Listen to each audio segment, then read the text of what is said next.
વિભાગ એની અંદર 10 માર્ક્સના પ્રશ્નો પૂછાશે, બરાબર, જેની અંદર બધા જ પ્રશ્નોમાં તમને ફકરો આપી દેશે અને દરેક ફકરાની નીચે 2 પ્રશ્નો હશે અને એ 2 ફકરાના જે પ્રશ્ન પૂછાય ને એ ફકરામાંથી શોધીને જ એનો જવાબ લખવાનો. અને જો તમને કંઈ જ ન ખબર પડે ને તો પણ તમને ફકરામાંથી જે ઈચ્છા લાગતો હોય, બરાબર, એ જવાબ લખજો, ખાસ કહું છું, બરાબર. પરંતુ અહીંયા આપણે તમને સમજાવીશું એટલે તમને ફકરાના પ્રશ્નોમાં કોઈ જ તકલીફ નહીં પડે. સૌપ્રથમ, what is the problem of most of the village of UP, Uttar Pradesh? તો શું આવશે? In rural Uttar Pradesh over 60% of households are without power. બરાબર છે. ઇઝ ધ પ્રોબ્લેમ, પહેલાં તો શું લખવાનું, અહીંયાથી ચાલુ કરવાનું કે in rural Uttar Pradesh area છે, over 60% of households are without power. પછી અહીંયા લખવાનું કે is the problem of most of village of UP. બીજો પ્રશ્ન છે, how has MGP solved the problem of Sitapur? તો લખો, MGP has connected more than 3500 customer to solar power mini grids at a village level. Simple છે. તો અહીંયાથી એમજીપીથી ચાલુ કરવાનું, અહીંયાથી લઈને અહીંયા. કંઈ જ ના ખબર પડતી તો પ્રશ્નમાં જે શબ્દ મેચ થતો હોય, દાખલા તરીકે અહીંયા જો યુપી, તો આખા ફકરામાં યુપી ક્યાં છે? તો અહીંયાથી, તો એના પરથી ખબર પડી જાય કે અહીંયા સુધી વાક્ય આવે, બરાબર. ત્યારબાદ અહીંયા એમજીપી, તો એમજીપી આવી રહ્યું, તો એના પરથી ખબર પડી જાય અહીંયા સુધી વાક્ય લખવાનું છે. ખબર પડી ગઈ? એટલે કોઈ પણ ફકરાનો પ્રશ્ન પૂછાશે, હવે તમને 100% આવડશે. એવી રીતે આ ત્રીજું, ચોથું, પાંચમું, છઠ્ઠું બધાના તમને આરામથી આવડી જશે, બરાબર. કોઈ જ પ્રોબ્લેમ નહીં પડે, આવડી જશે તમને, બરાબર. માટે હું તમને અહીંયા સોલ્વ નથી કરાવતો, આ તમને 100% આવડશે. આ એક છે 7મા નંબરનું, કમ્પ્લીટ ધ સેન્ટેન્સ, એવું તમને કરાવી દઉં છું. કારણ કે આખું પેપર જે છે એ બહુ લાંબો વિડીયો થશે. જે મહત્ત્વનું છે એવું બધું સમજાવીશ, કારણ કે ફકરાનું મેં તમને કીધું એ રીતે હવે તમારે કરવાનું છે. ચલો, Devayani fail in love with catch as he. તો અહીંયા શું લખવાનું? હી વોઝ, એ કેવો હતો? Young, handsome and very intelligent, બરાબર. એ તમારો જવાબ આવશે, બરાબર. તો અહીંયા શું લખવાનું? હી વોઝ યંગ, જો આવી રહ્યું, he was young, handsome, very intelligent, બસ આટલું લખવાનું. ત્યારબાદ 8મો પણ આવડી જાય છે, 9મો, 10મો એકદમ ઇઝી છે, બરાબર. ચલો, હવે વિદ્યાર્થી મિત્રો આગળ 11મો પ્રશ્ન છે. ખાસ આ જે છે ને શોર્ટ નોટનો આ પ્રશ્ન છે, એ તમારી જે ટેક્સ્ટ બુક છે એની અંદર જેટલી પણ શોર્ટ નોટ છે એ ખાસ તૈયાર કરી દેજો, એકવાર વાંચી લેજો. અને તમને અહીંયા આ રીતે જુઓ, પ્રશ્ન આ રીતે આપેલો છે, આના ફોર્મમાં તમે શોર્ટ નોટ તૈયાર કરશો એટલે આ રીતે જે ક્વેશ્ચન આપ્યા છે એના આન્સર આપશો એટલે 3માંથી 3 માર્ક્સ પૂરેપૂરા તમને મળી જશે. 2માંથી કોઈ પણ એક શોર્ટ નોટ લખવાની રહેશે અથવામાં પૂછાશે. મધર અ વન્ડરફુલ ક્રિએશન અને એક આ જે રાજમિંગ ધ 17 હ્યુમન રોબોટવાળું છે, આ બંને શોર્ટ નોટ તૈયાર કરજો. અને એમાં મધર વન્ડરફુલ ક્રિએશન આ પૂછાવાના ચાન્સીસ છે આ વખતે બોર્ડની પરીક્ષામાં 100%. મધર વન્ડરફુલ ક્રિએશન ખાસ કરજો. ત્યારબાદ વિદ્યાર્થી મિત્રો ખરા ખોટા ખાસ જોઈ લેજો, બરાબર. તમને અહીંયા કરાવી દો. પહેલું વિધાન છે, the black powder was invent in India. Yes, સાચું છે. ત્યારબાદ the weaver bird is consider a scavenger. તો વિધાન કેવું છે? સાચું છે. 13મું છે, the railway station was build by the strong reserve the village of Tajnagar. ના, તાજનગર ના આવે. વિધાન કેવું છે? ખોટું છે. If you see and learn something it will in your memory for long period. વિધાન કેવું છે? સાચું છે. ક્લિયર? તો પહેલાં 2 સાચા, ત્રીજું ખોટું, ચોથું સાચું. હવે સેક્શન બી, પેરેગ્રાફ આપ્યો છે, એના પરથી ક્વેશ્ચન આન્સર આપવાના છે, બરાબર. પરંતુ આમાં પોએમ જેવું છે એટલે થોડું તમને તકલીફ પડશે પહેલાં કરતાં, પણ નહીં તકલીફ પડે. હમણાં મેં કીધું એ રીતે કામ કરવાનું છે. What is stranger about the airplane? તો શું લખવાનું છે 16મા નંબરમાં? વોકિંગ ઓન ધ રોડ લખવાનું છે. જવાબ શું આવશે? Walking on the road. મેં તમને હમણાં પણ કીધું, તમારે શું જોવાનું? વાક્યમાં એક શબ્દ પકડવાનો. તો અહીંયા આપણે એરપ્લેન પકડીએ. હવે આ જે ફકરો છે એમાં એરપ્લેન ક્યાં છે શોધી કાઢો. તો જો એરપ્લેન, તો એના પરથી ખબર પડી જાય. શું લખવાનું? Walking on the road. બસ આટલો તમારો જવાબ. અને અહીંયાથી આખું વાક્ય બનાવી દેવાનું. ત્યારબાદ જુઓ ખાલી જગ્યા 17માં, the cow is shown bold here as C dash give reason. Reason આપો. તો લખો is having a conversation with lion. શું આવશે? એ લાયન જોડે જે છે કન્વર્ઝન વાતો કરતી હતી. તો કે તો અહીંયા તમે જોઈ શકો છો, the lion having a conversation with the cow. તો તમારે શું લખવાનું? અહીંયા કાવ છે માટે કાવ માટે આપણે સી વાપરી શકીએ, કે ધ્યેય વાપરી શકીએ, કોઈ પણ શબ્દ તમે અહીં લઈ શકો છો. અહીંયા આપણે શું લખીશું? ઇઝ લખીશું. ઓકે, કાઉ છે માટે તો લખો સી, પછી લખો ઇઝ. સી લખેલું છે એટલે સી લખવાની જરૂર નથી. સી પછી is having a conversation with કોની જોડે? તો લાયન, કારણ કે કાઉ તો અહીંયા છે. વિથ ધ કાઉ ના લખાય, વિથ લાયન આવશે. ઓકે, તો એ તો થોડું તો તમને આવડવું જોઈએ, એકદમ ઇઝી જ છે. પછી ડિસ્ક્રાઇબ ધ સન, એ પણ તમને આવડી જશે. શું લખવાનું? A one I sun is on the black tree. Clear? ચલો આગળ જુઓ. 18મા નંબરનો પ્રશ્ન છે, પેરેગ્રાફ આપેલ છે. બરાબર, ક્વેશ્ચનના આન્સર તમને આવડી જશે, એકદમ ઇઝી છે. વિદ્યાર્થી મિત્રો, એક પણ ક્વેશ્ચનનો આન્સર જે છે ના આવડે એવું બને નહીં, બધા ઇઝી છે. ફકરા ઉપરથી શોધવાનું છે. હવે આના 5 માર્ક્સ આપણે લેવાના છે દરેક વિદ્યાર્થીએ પરીક્ષામાં. આવો તમને ટેબલ હશે, ચાર્ટ હશે અથવા એડવર્ટાઇઝમેન્ટ, ન્યૂઝપેપર ગમે તે તમને ચોરસમાં ડેટા આપી શકે, પણ આપણે આ નીચેના પ્રશ્નો જોવાના છે અને આના ઉપરથી.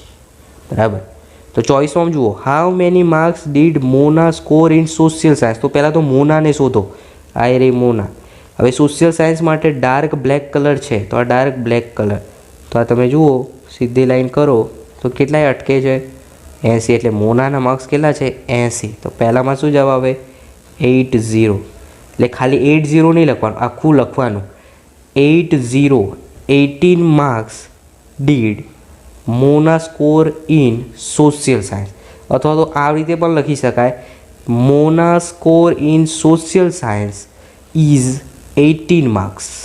બરાબર, ખાલી 80 માર્ક્સ લખો તો પણ ચાલશે. 25મું છે, which subject seems somewhat difficult to the student? એટલે કે એવો કયો સબ્જેક્ટ છે જે વિદ્યાર્થી માટે અઘરો છે? એટલે હવે સૌથી ઓછા માર્ક્સ આવ્યા હોય એવો સબ્જેક્ટ જુઓ તમે, તો તમને ખ્યાલ આવશે. ઓકે, તો તમે સ્ક્રીન ઉપર જોઈ શકો છો. તો આની અંદર શું જવાબ આવશે? ઇંગ્લિશ. બરાબર, ડાર્ક કલર તમે જોઈ શકો છો, જે થોડું ડિફિકલ્ટ પડે વિદ્યાર્થીઓને. ડિફિકલ્ટ જે છે એ કયો સબ્જેક્ટ છે? ઇંગ્લિશ. તો અહીંયા તમારે જવાબ શું લખવાનો છે? ઇંગ્લિશ. તમે જોઈ શકો છો એકદમ પેલું ગ્રે કલર કરતાં પણ એકદમ લાઇટ કલર જુઓ. આમાં ઇંગ્લિશમાં આટલા જ માર્ક્સ છે. બરાબર, આના રુસિલના થોડા વધારે છે, પણ એટલા બધા પણ વધારે નથી. સમજો છો? એટલે ટફેસ્ટ સબ્જેક્ટ છે તો કયો છે? ઇંગ્લિશ. તો અહીં જવાબ શું આવશે? ઇંગ્લિશ. ચલો ત્યારબાદ છે, the lowest marks in Gujarati is scored by. એટલે ગુજરાતીમાં સૌથી ઓછા માર્ક્સ કોને આવ્યા છે? તો તમે અહીં જોઈ શકો છો, ગુજરાતી માટે આવો કલર છે પહેલા નંબરનું. તો ગુજરાતીમાં આને તો વધારે છે, આનું થોડું લોસ છે. બરાબર, તો કોણ આવશે? દીર્ઘા. તમારો જવાબ શું આવશે? Dirgha is lowest marks in Gujarati is scored by. કેટલો કર્યો છે સ્કોર? તો 16, 60. ઓકે, ક્લિયર થાય છે હું શું કહેવા માગું છું? ઓકે, તો સ્કોર બાય કોણ આવશે જવાબ? દીર્ઘા.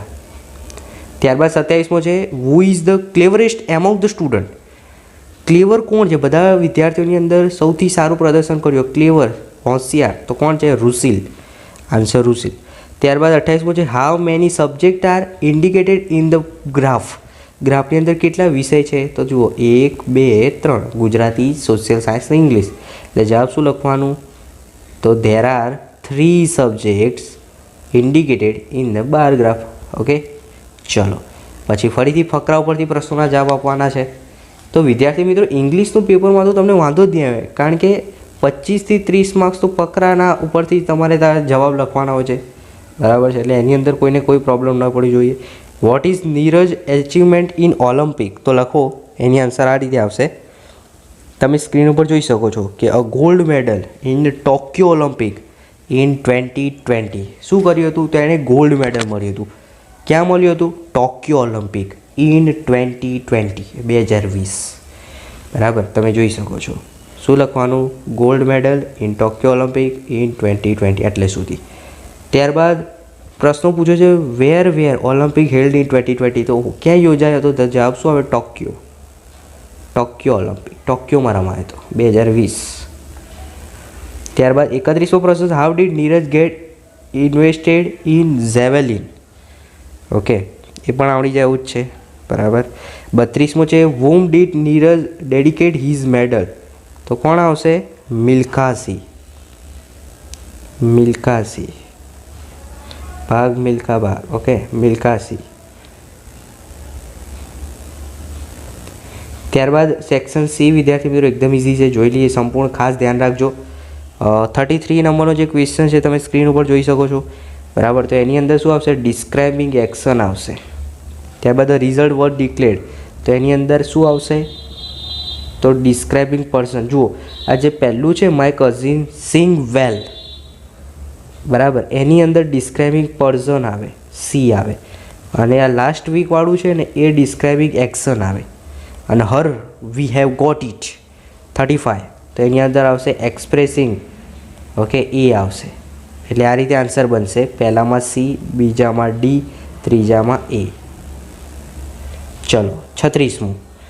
તો 36માં જોઈ શકો છો તમારે સ્પેસિફાઈંગ ટાઈમ શોધવાનો છે. તો શું આવશે? I do my homework at 6 o'clock, જેની અંદર ટાઈમ બતાવ્યો એવું વાક્ય શોધવાનું. તો 6 વાગ્યાવાળું ઓપ્શન સી એ તમારો સાચો જવાબ આવશે. ઓકે. ત્યારબાદ 37ના ક્વેશ્ચનની અંદર શોઈંગ રીઝન એન્ડ રિઝલ્ટ, એટલે રીઝન એટલે બીકોઝ આવતું હોય એવું રીઝન, એને રીઝન કહેવાય. તો I get poor result because I don't like maths, option B આવશે. આમાં ઓપ્શન સી હતું, નીચેના 37માં ઓપ્શન બી. ચલો હવે જોઈએ 38મું, સિકિંગ ઇન્ફોર્મેશન, બરાબર. તો ઇન્ફોર્મેશન આપતું એવું વાક્ય, તો where is the ATM, option C જવાબ આવશે. ત્યારબાદ 39 છે ડિસ્ક્રાઇબિંગ પ્રોસેસ, બરાબર. તો વિદ્યાર્થી મિત્રો remove the back cover of the mobile, describing process. આપણે કેમ રિમૂવ કરીએ છીએ? તો ફોર રિમૂવિંગ ધ બેટરી, બેટરીને રિમૂવ કરવા માટે. એટલે પહેલું તો ના જ આવે. ટેક આઉટ ધ બેટરી, ના, બીજું પણ ના આવે. As your mobile is not working as you can find the battery, બરાબર છે. તો ચારેમાંથી એકદમ ઇઝી છે. તમારે મને કમેન્ટ કરવાનું છે કે તમે તમારો મોબાઈલ વાપરો છો, બરાબર, તો એ બેટરીનું માટે કવર તમે કેમ વાપરો છો એ તમારે જણાવવાનું છે. રૂસિલ વિલ ડેઝ શોઈંગ એટ્રેક્શન, 40માં શું છે? શોઈંગ એટ્રેક્શન એટલે શું આવશે? સ્ટડી આઈધર ફ્રેન્ચ ઓર ઇંગ્લિશ લિટરેચર. 41મું છે ઝેનિલ ડાન્સ વેલ, કોન્ટ્રાસ્ટ છે, બરાબર. કોન્ટ્રાસ્ટ છે માટે શું આવશે? બટ વાળું આવશે. But he was not selected for the annual programme. હવે 42 નંબરનું ક્વેશ્ચન છે, તમે સ્ક્રીન પર જોઈ શકો છો. His Har time in dash, પછી ડિટર્મિનેટેડ, તો આની અંદર ડિટર્મિનેટેડ, પછી સચ અ ટ્રિપલ, બરાબર. તો અહીંયા એડ્રેસ બોય આવશે અને આ ટ્રિપલ જે છે અહીંયા આવશે. ક્લિયર? ચલો હવે 43 નંબરનું જોઈ લઈએ.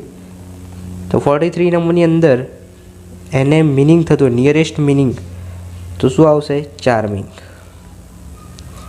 પછી 44ની અંદર તમે સ્ક્રીન ઉપર જોઈ શકો છો.